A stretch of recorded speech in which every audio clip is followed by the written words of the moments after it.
Welcome back, everybody. Fall is officially here, and if you're like me, you've still got some of that late summer produce waiting to be used up. Yeah, we just had some delicious zucchini, and our next guest says there are so many fun ways to savor this season. You're gonna turn all of that produce into delicious cocktails. Here to teach us how is drink expert Evelyn Chick. Yay!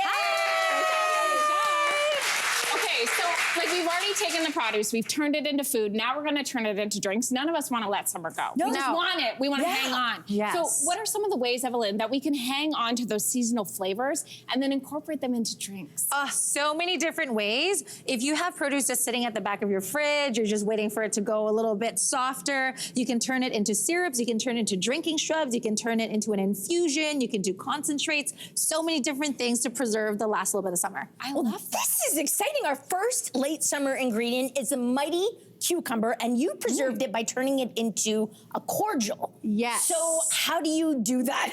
So I make a lot of cucumber salads in the summer, and sometimes you take the ends and the skins, you want to take them off. So I just save it in a little jar, and what I do is I juice them and then blend it with some lime juice and sugar, and it just becomes this really beautiful kind of cucumber cordial. You smell it.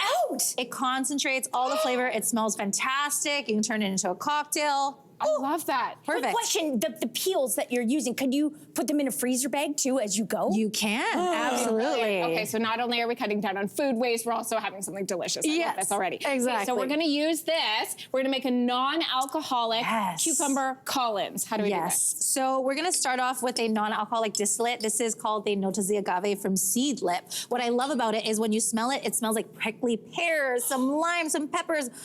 It smells so good already. Yes. That's beautiful. I just want to drink this. I know, we're very mindful, very inclusive. So we want to add 1.5 ounces of that into your shaker tin, and that's going to really brighten up the flavors of the cucumber cordial. Next, we're going to put 1/2 ounce of cucumber cordial in that.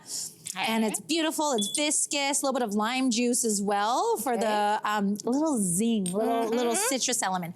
And then we're gonna shake it up and then throw it in a Collins glass. Oh yeah, Yeah. Oh my God, this is shake. This is good, okay. Just a little shake here. Perfect. Now we're gonna take the top tin off and then we're gonna strain it into your Collins glass. Wait. Oh my God, I got you. How do I get it Jess has got it this time. I got you. it. Yeah, perfect. So we're gonna take your, exactly. And then the last thing we're gonna do is actually add some aloe juice to it to really brighten up those prickly pear flavors that I was talking about. And this product is great. It just landed in Canada. It's being released this month, so everyone can go out and try this cocktail. Okay, Yes, do we do aloe a juice. stir? A tiny little guy, just a quick little whirl. Garnish it with a cucumber, and off we go. Now, before I try mine, I want to ask about this aloe juice. If you can't get your hands on it, is there a swap you could do or a similar cocktail you could make without it? Absolutely. You can just throw some sparkling water on it, some effervescence, and you taste that cucumber, that little bit of lime, a little peppercorn. This is so good. This is so good. This is Amazing. Delicious. So many layers of flavor. Evelyn, what about that cucumber cordial? Because that, like, it's so much time and effort. Yes. What else could we use with it? I love throwing it over a little gin and tonic, just to give it that brightness, because there's some citrus element to it as well, because you preserve that cucumber with the lime juice and the sugar. Well, I am very excited about where we're headed next because it's tomatoes, and I grow my own tomatoes. They're my pride and joy. I'm so proud of you. Thank you. Oh my God, there's my little tomatoes. But with their season coming to an end, they are, I have to admit, looking a little sad. So how do you recommend preserving them for cocktails? Okay, so this is actually very easy. I love tomatoes as well. Heirlooms, different kinds of tomatoes. You have tomatoes on the vine. What I did was cut the tomatoes in quarters and just Ziploc bag, put it in the freezer.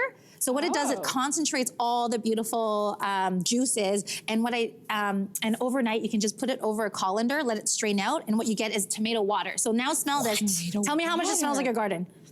Oh my God. Yes. I cannot believe that. She just wants to drink it on its own.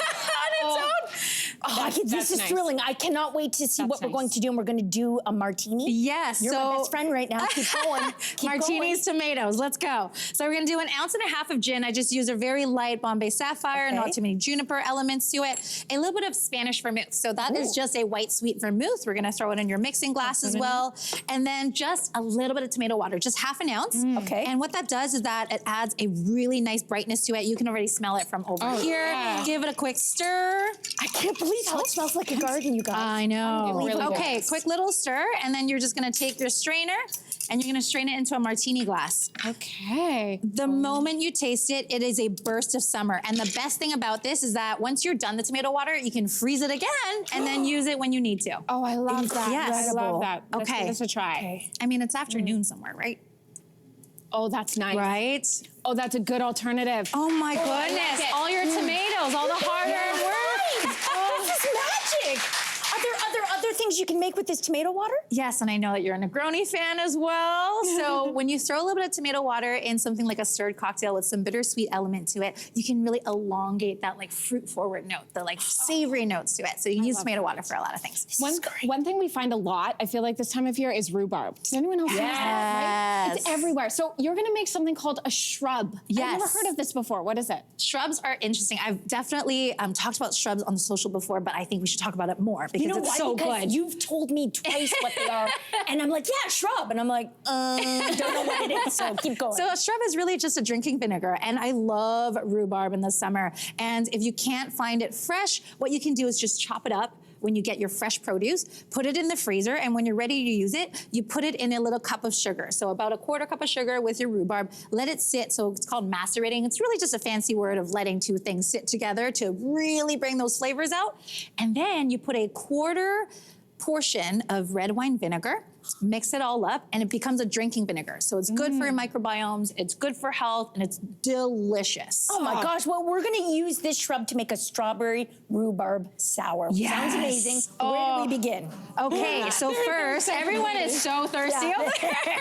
So first we're gonna start off with a delicious bourbon. It's a Basil Hayden bourbon. It's got some really nice stone fruit notes. Ooh, That's a little bit of lovely. stone fruit, a little bit of pepper on the end, some vanilla, some caramel. Bringing in some fall flavors to your summer produce, right? Love And then we're gonna add half an ounce of white port. So there's just some honeysuckle element to Ooh, it. I like that. Ties it all together. Okay. And then half an ounce of the strawberry rhubarb shrub. So it's actually not strawberries and rhubarb, it's a type of rhubarb. Oh, So we're okay, gonna very throw that cool. in there. That's it's nice. really, really aromatic. We love that. And then half an ounce of lemon juice. Okay. That is all. that in. So we're gonna shake it up.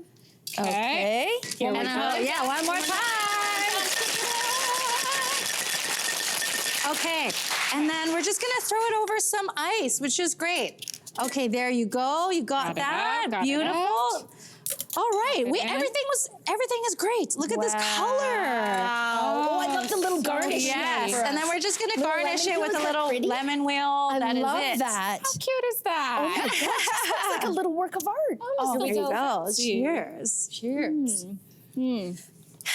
Oh, everyone. This is good. This is so beautiful. I don't know if I have a favorite. No, you know what? This rhubarb shrub, what else can we do with it? Because this is too good, too good. Yeah, so the great thing about drinking vinegar is you can just add it to a little bit of sparkling water and to give it some fruit forward element. If you don't feel like drinking a pop, like I said, it's really good for you, really healthy. That's like such a that. great idea to Yeah. elevate a little sparkling water. Evelyn, thank you so much. Thank you. Yeah.